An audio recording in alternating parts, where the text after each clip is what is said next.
Donc afin d'optimiser les pratiques agricoles, afin d'avoir un rendement optimal, tout en limitant les contaminations à la fois des eaux, des sols, des eaux souterraines et des eaux de surface, on utilise une approche intégrée de l'écosystème en intégrant à la fois l'agriculture et son paysage. Et pour ça, on utilise notamment des outils. Donc d'abord, on observe, on essaie de comprendre, et ensuite, on intègre ça dans des modèles qui permettent d'intégrer l'ensemble de ces processus complexes, à la fois l'hydrologie, la chimie, l'agriculture, c'est-à-dire comment poussent les plantes, et aussi la biologie, c'est-à-dire comment les organismes interviennent dans les processus à la fois de dégradation de la matière organique, mais aussi de dégradation des contaminants, qu'on appelle aussi l'auto-épuration. Donc pour ça, on utilise des modèles mathématiques qui permettent d'intégrer tous ces processus, de comprendre ces processus.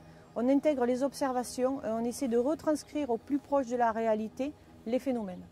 Alors ces modèles, ça nous aide beaucoup parce qu'en fait, à la fois, ça nous permet de comprendre, mais aussi de quantifier les processus. C'est-à-dire, c'est toujours difficile d'observer un flux d'eau qui circule dans une parcelle avec les nitrates qui circulent dans cette même parcelle, et comment ils circulent et par quelle voie ils passent.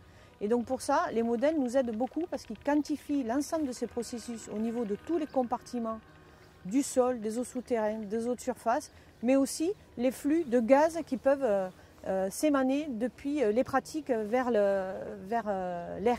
Donc par exemple des gaz notamment à effet de serre. Donc ces modèles nous permettent de quantifier, comme je disais, ces processus à la fois dans l'espace, mais aussi dans le temps. On peut quantifier ces processus toutes les minutes, toutes les secondes, toutes les heures, tous les mois, toutes les années, dans le passé, le présent, mais aussi le futur. Et c'est là où les modèles sont intéressants, c'est-à-dire qu'en fait, ils peuvent simuler des scénarios. À partir de scénarios que l'on peut co-construire, nous, chercheurs, avec les acteurs du territoire, avec les agriculteurs, mais aussi les acteurs du territoire, nous pouvons simuler ces scénarios, les évaluer et les discuter avec eux. C'est-à-dire que les modèles vont permettre d'évaluer un scénario de changement de pratique dans un contexte de changement climatique. Et ensuite, on va pouvoir discuter avec eux de ces scénarios pour pouvoir choisir le plus optimal pour les années à venir.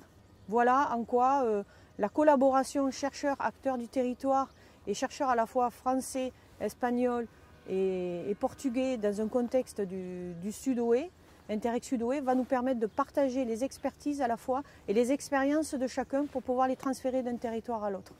À la fois tant sur l'aspect recherche que fonctionnement des acteurs du territoire avec les outils associés.